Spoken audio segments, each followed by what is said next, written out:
What's up, YouTube? It's your boy Jack Rabbit, hopping back in here with another, as per usual, Power Rangers review. Today I will be looking at Lightning Collection, Dino Charge Green, aka Riley, who we meet in the third episode of Power Rangers Dino Charge. Yeah, episode 3. Yeah, he's not in episode 1 or 2?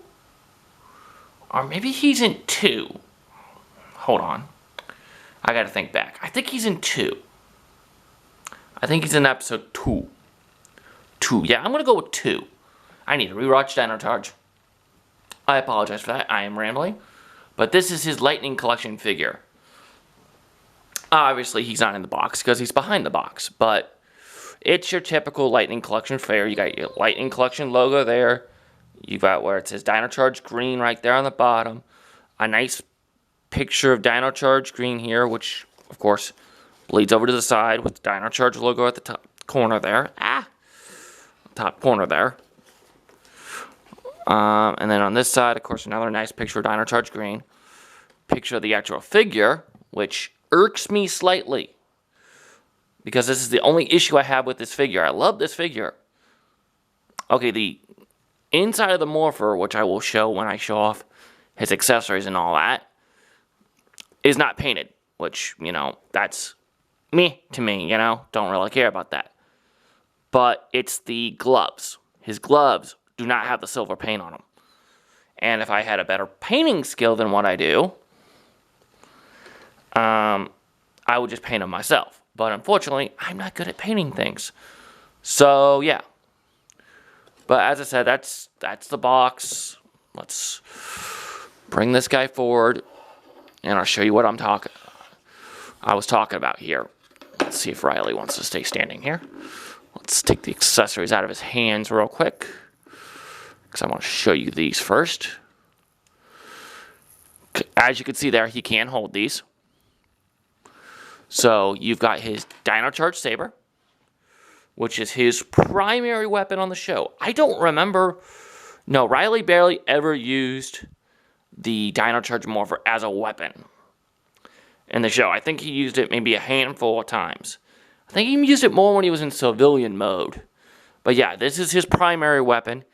He does get another sword from, which would have been cool to put in the set, from Xenowing later on, which would have been cool if they would have put that in the set. But, you know, also maybe his specialty weapon. Here's what I mean. This side's painted, but this side is not painted, which is the side you see when he's holding it in his hand. But as I said, it's no big deal. And of course, your typical effects piece, which I'm not going to bother putting on the sword or anything. It's just to me. And then, of course, you got the head, which actually does kind of look like the actor, which is pretty cool. And it does fit on his head. Of course, I just don't feel like taking off his helmet. And then you got his one of his spare hands is a closed fist. Again, not painted. The silver there is not painted, which would be really easy to paint, but I'm not good at painting, so I'm not going to bother trying. And I think this is from his pose, his roll call pose, I believe so. All right, well, let's talk about the main attraction here. Okay, so you got him. Other than the paint not on his hands, actually a really good figure. Don't really have any issues with him other than the paint.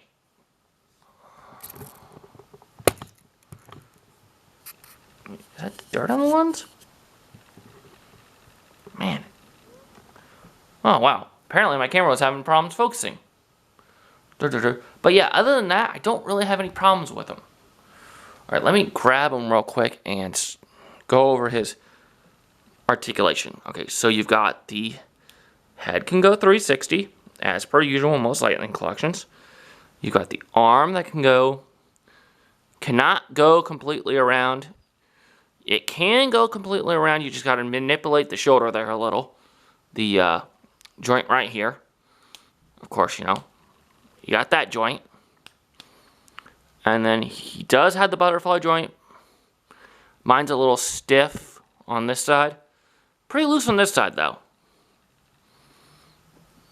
But yeah, then of course, you know, as I pointed out, and then the elbow joint has a double joint as usual. And the wrist, you got the swivel, as well as the bend. And legs. Oh, and of course he has the ab crunch.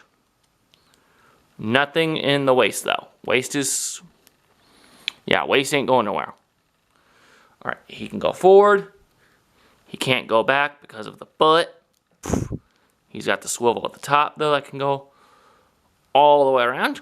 I don't know why you would, but it can do that. And of course the double knee, as per usual. And then of course the ankle.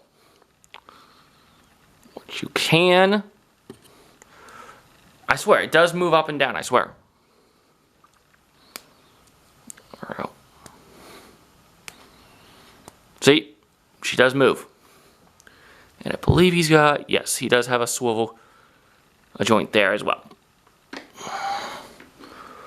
Over, I would say, he's another good figure. If you don't already have the basic figure from Dino Charge, which I do not have anymore. I did have his basic, but I won't get into that situation. But, so if you're like me, and you don't have his basic figure, it's definitely a good figure worth picking up. I think he's up on, I got mine from Hasbro Pulse, so obviously he's up on Pulse, and I believe Big Bad Toy Store has him as well. Most places.